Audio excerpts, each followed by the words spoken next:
What's up guys, it's Cookies here. So, not a whole lot's happened in the past week since my last video. Haven't done any traveling. Still waiting on my new polarizing filter because I'm kind of a perfectionist like that. I want the best pictures I can get. Anyway, this video is about my photography. I'll start off by telling you my current camera setup. So right now, I have a Nikon D6. It's a great camera, love it. Shoots 4K. I mean, that's what's shooting this video right now. 4K video, pictures, 24 megapixels, shooting raw. Yeah, it can shoot in pretty much darkness. I mean, I've gotten deep, usable shots in moonlight, like legit. I almost never use my tripod except for videos or getting shots of myself. But as far as actually shooting, I rarely ever use my tripod. So yeah. Now, the lenses I have 3 different lenses. My wide angles, my Sigma 20mm at 1.4.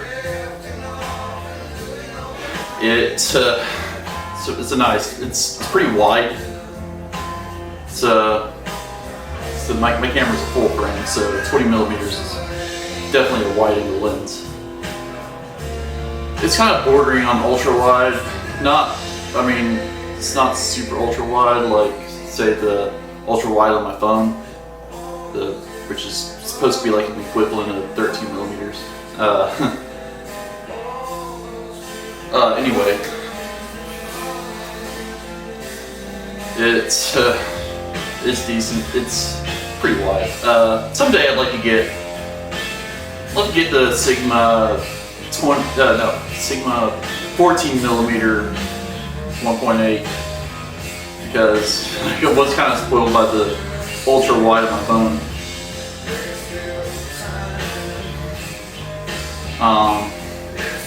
But yeah, I don't know. This lens has seen better days.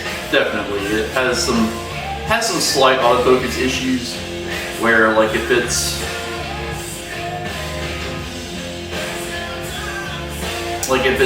focused in or whatever, focused moderately close, it won't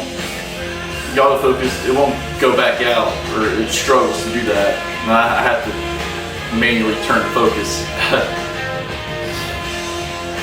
It's a little bit glitched, but I mean, yeah, and there's definitely some scratches on the front of the lens. But aside from that, it's all right. Definitely a better lens when I bought it back in 2017.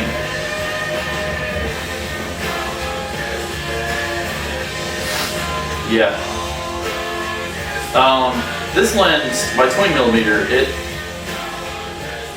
it has this issue. There's one irritating thing about it. That one issue that I have with it that I've never had in my other lenses. The way that it's made, like the front glass, it kind of bulges out, so because of that, it doesn't take regular screw-on filters. Like my other lenses, I spend like $20-30 on a polarizing filter. Which I always use polarizing filters. I've been dependent on polarizing filters since summer of 2014 because honestly they make pictures that much better.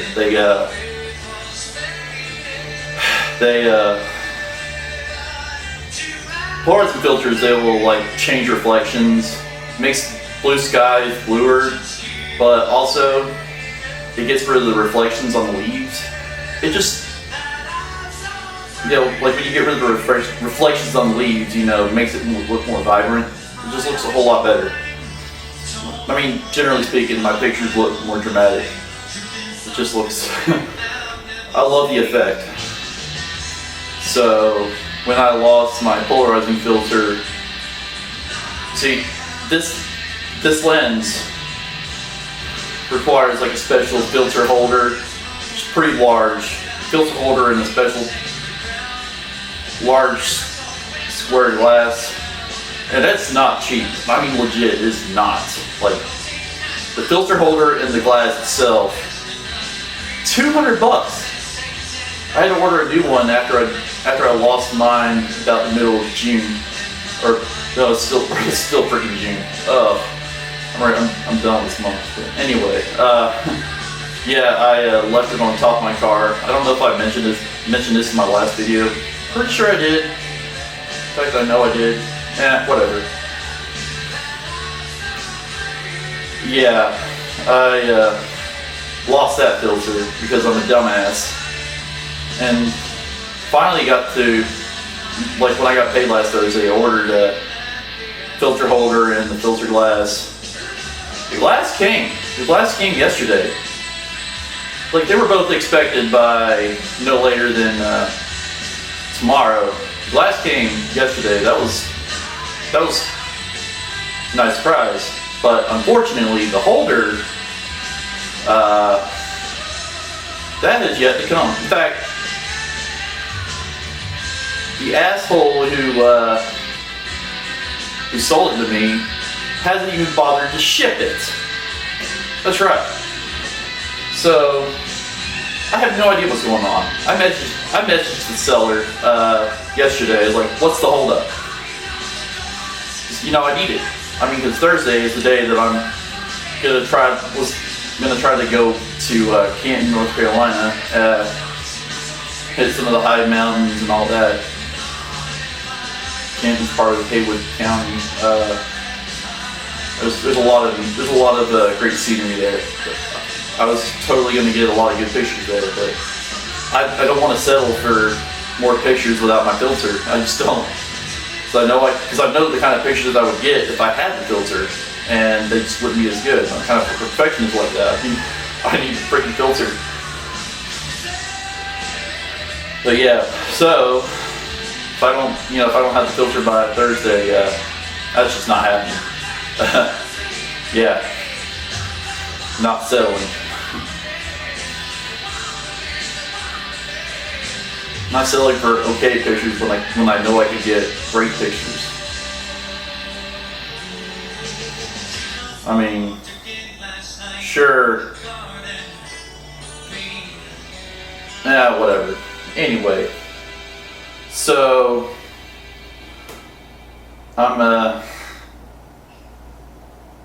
yeah, I'm still planning on going out of town. I'm still going out of town. A little less than 2 weeks from now, I'm going to Boone, North Carolina. I better have a freaking filter by then, or I'm going to be very, very pissed off. But you know, whatever. Now, my other two lenses, I have a Sigma 135mm, which I've used for a few of my videos. Not my last one, but the last couple ones before that. Used it outside. You know, you get that nice defocused background. Yeah, I mean, it's a great lens. Love it. And then I have my Nikon 50mm. It's decent. It's nothing special. I mean, compared to my 135, I'll be honest, I've only used it maybe once in the past 3 months or 2 months. Yeah,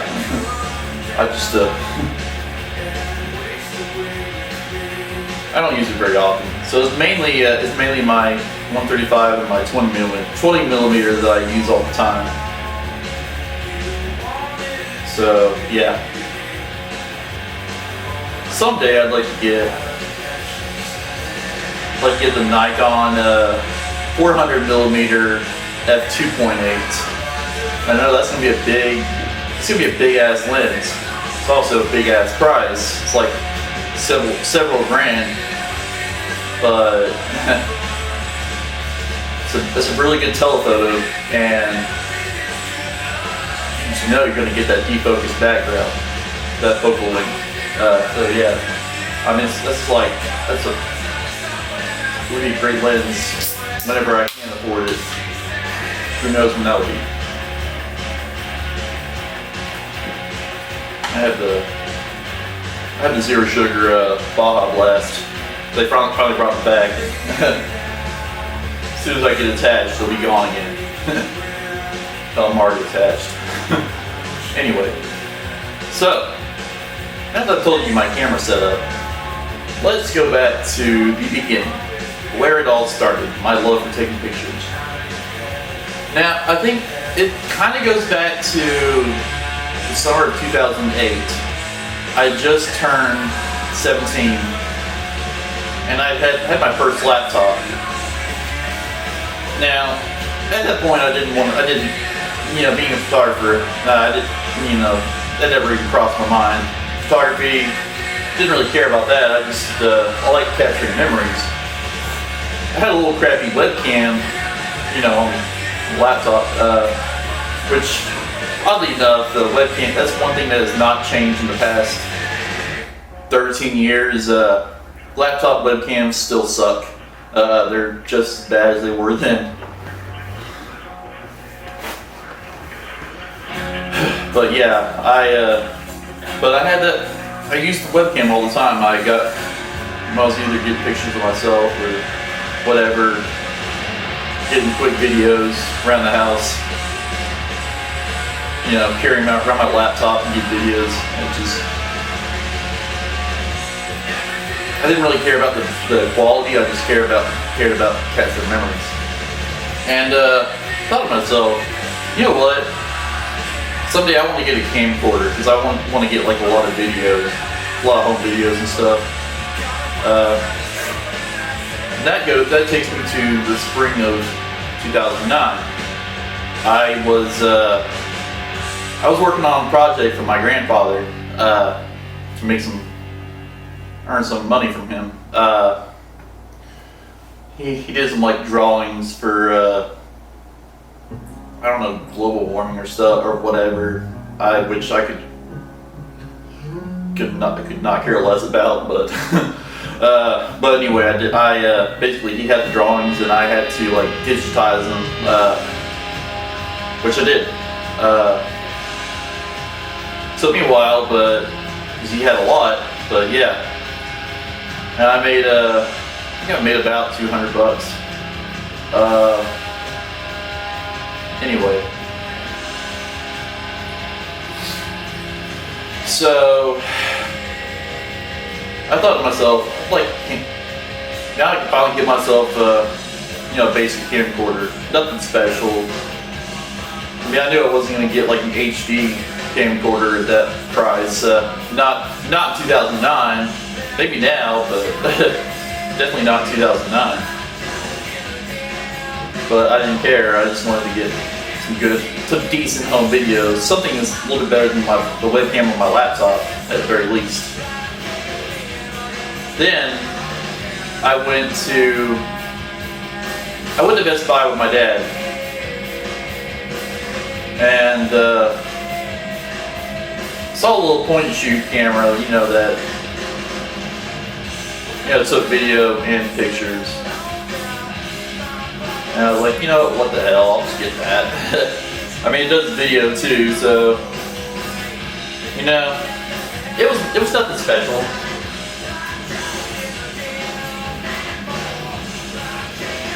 I mean, pretty simple.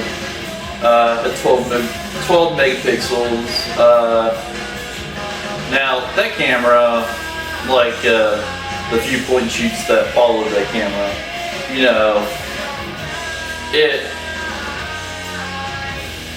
if you're not out on a bright day, you pretty much have to use the flash because it was terrible in dim lighting.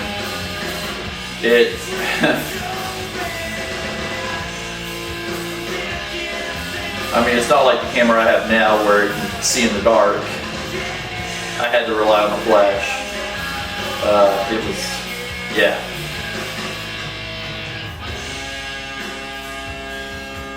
Basically, and in terms of photography, I guess more, I don't know, technical terms like the ISO, like my camera I can get usable shots at like ISO 51200, that's very high ISO. That camera went up to just 3200, but it was way below that the quality really went to shit. I mean legit, like, measly ISO 200, you know, you've already lost like considerable amount of detail, you know? You don't have any control over things like noise reduction or whatever, you know? But, yeah, it just,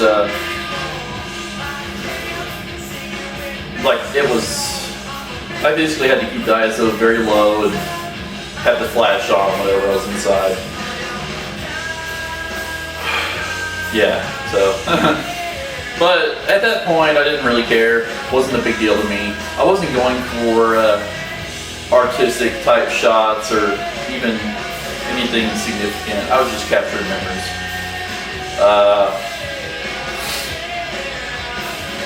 Video quality was pretty basic. I had that camera for 6 months. I got it in April 2009. It finally died on me in the October. What happened was, I don't know, something, I think the sensor went bad or something, because I was getting a couple shots of myself. I mean, I know I'm not the studliest person around, but I don't think I was ugly enough to actually kill the camera, but, well, maybe I could be, I don't know. Maybe I mean, I don't know, my looks haven't killed any of my other cameras. But the sensor kind of went bad or whatever. The picture suddenly got really distorted, and it was like pinkish or whatever. It was just so weird. Just got completely messed up. So that was the end of that camera. That following Christmas, I got a similar camera. So the camera I had was a Samsung SL620. The camera I got that Christmas was SL820, which was a higher up model. The main difference with that camera was that it could shoot 720 video instead of, you know, standard definition. But honestly, calling it 720 was kind of a stretch, because it really looked like an upscaled standard definition, really. I mean, wasn't really any more detail. Yeah, so anyway, that camera did not last me long. Soon enough, just less than 2 months after I got it, you know, it started having issues with the lens coming out. The camera would struggle, and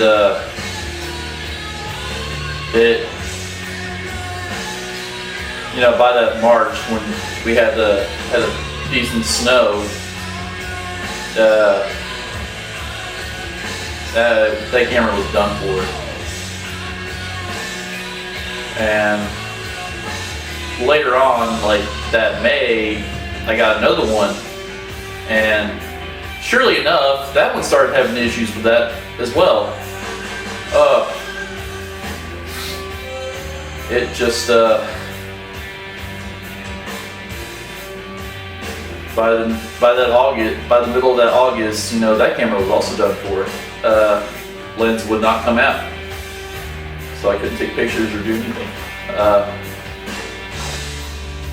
So I was essentially without a camera for the rest of that year. Although I did use my dad's that late that October 2010. I did use my dad's camera on and off a little bit. He had like he still has that camera. He's had that camera for I would say over 18 years. It's a Sony. It's not a small point and shoot, but it's not like an actual SLR. It's kind of I guess what photographers would call a bridge camera, where it was kind of big like one, but I don't know. It had a bigger sensor than the point and shoot I had, but nowhere near as big as what this camera has. Not by a long shot, but one thing I liked about that camera at the time was that I could get somewhat defocused backgrounds. That was a new concept to me, because with a point and shoot, you know, either everything was in focus or nothing was in focus. Shadow depth of field, getting the shadow depth of field was impossible. But with my dad's camera, you get a somewhat shadow depth of field, and I thought that was a cool effect. Of course, by the end of that year, I ended up getting another point and shoot. That would be the last one. Well, no, the second to last one. I don't know if I should really count the one that I had for like a month in the spring of 2011, but yeah, I had a Samsung. I think it was a TL. I don't know. I think it was a TL 240 or something like that. It was a lot like my other one, except instead of 12 megapixels, it's 14. Really not a big deal. Basic, similar camera, but it had a touchscreen.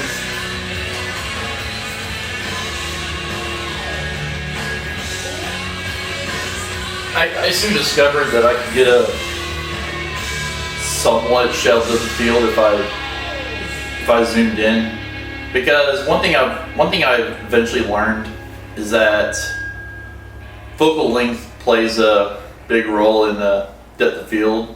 Like, for instance, my 20mm, like, you can get like a moderately shallow depth of field with that lens, like with this lens. Like, you can get the background somewhat out of focus behind me, but my 135, which the aperture is 1.8, so it's actually a smaller aperture. It can defocus the background way more. And honestly, if I had a 400mm 2.8, you know, they do even more. You know, despite the fact that it has it's 2.8 and not 1.8. It's, yeah. But anyway, I screwed around with that, and I found out, like, I mean, I thought it was kind of cool, but honestly, I had that camera for, again, I only had that camera for 3 months, but what happened was, I can't remember,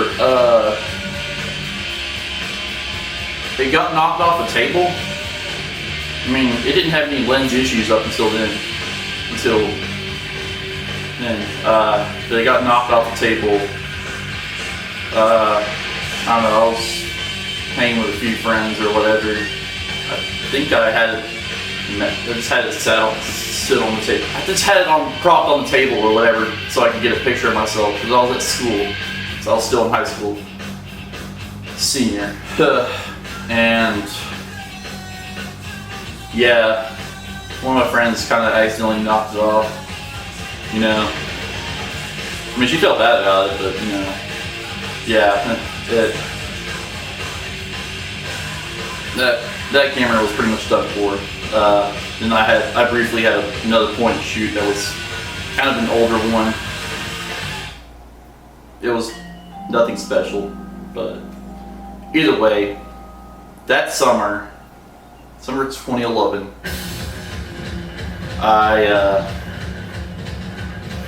was when I got my first Nikon. That was a big step up. D5100. I actually still have it, but I never use it anymore because I've moved on. But I used it from 2011 to fall 2015. Well, not even the fall. It was right before fall. But yeah, it was nice. It definitely did better. I mean, it did a whole lot better than any of my point and shoots in low light. Nowhere near as good as this camera though. You know, D5100 was not a full frame. I could take 1080p video, but technically it just looked like an upscale 720. So, yeah. So I usually just shot video at 720p because there wasn't a difference. Now this camera actually, gets great detail in 4K, but whatever. So yeah, for a while I just had one lens. I kept on it all the time. It was 18 to 55, pretty basic, but still, it was definitely an improvement over any of my previous cameras. Now, at that Christmas, I got another lens for it, 35mm, 1.8. So I was able to get somewhat shot at the field. I mean, at that point, it was pretty impressive. And of course, now looking back at the pictures, they don't even remotely hold up to the pictures that I get now. Still, I was moving up. Surely enough, I started shooting raw, so I could have more control over how my pictures came out. I always processed them in Lightroom,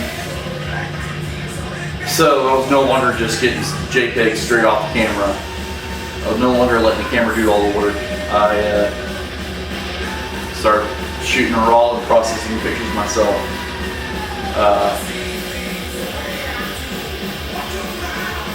Now, let's fast forward to 2015, September 2015. My D5100 was definitely having a few issues at that point, but I was ready to move on. I was ready for a full frame camera.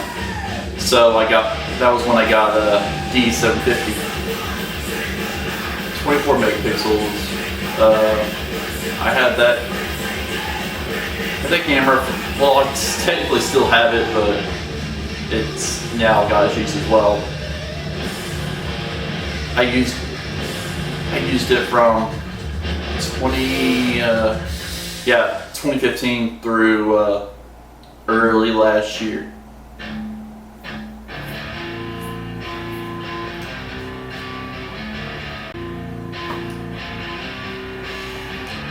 So yeah, it definitely did well. Gotten a lot of great pictures over the years. There was a time that I had like 4 lenses, like in the fall of 2017. So I had this lens, the 20mm, and I had a 50mm. Then I had Nikon the 105 f1.4.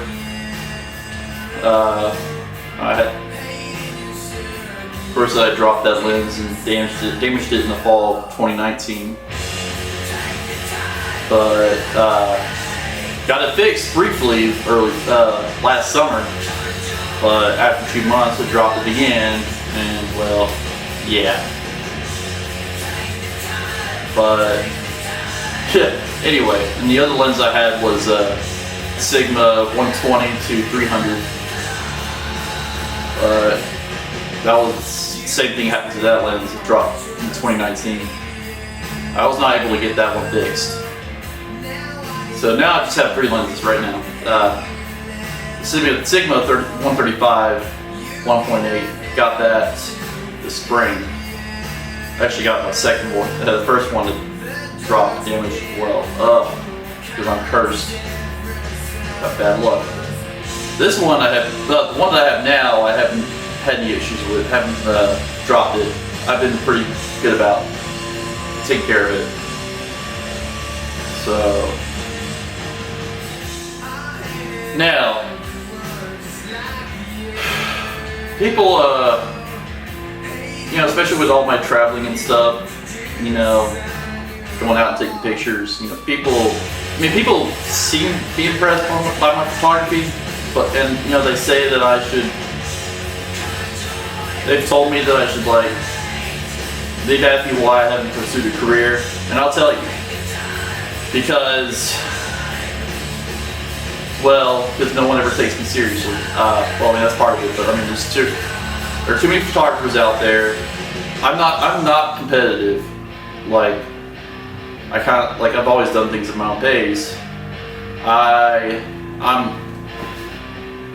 had terrible people skills. I've done one photo shoot.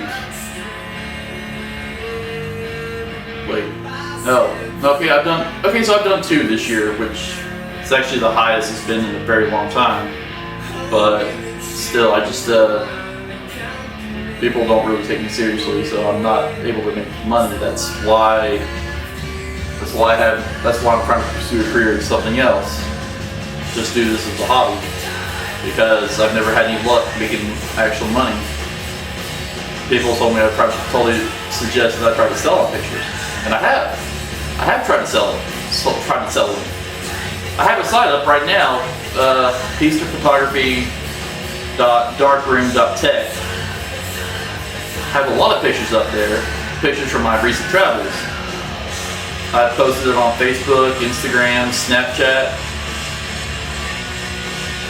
Like, had it for 2 weeks, not a single buy. They tell me it's like, you know, people tell me I should sell my stuff, but when I actually try that, they're like, fuck this guy. So, yeah, that's why I don't try to pursue a career, because well, I've never really made any money with it. If I made that my major, I'd probably be homeless. Yeah, so whatever. So I'm just gonna do this as a hobby. That's it. That's all I really have to say here. Probably won't do another video until probably 3 weeks from now or so. Whenever like after I get back from my Boone, North Carolina trip, I'll talk about that trip. But that's it. Now I have other things to do. So you guys have a great day. Sorry this video is so long.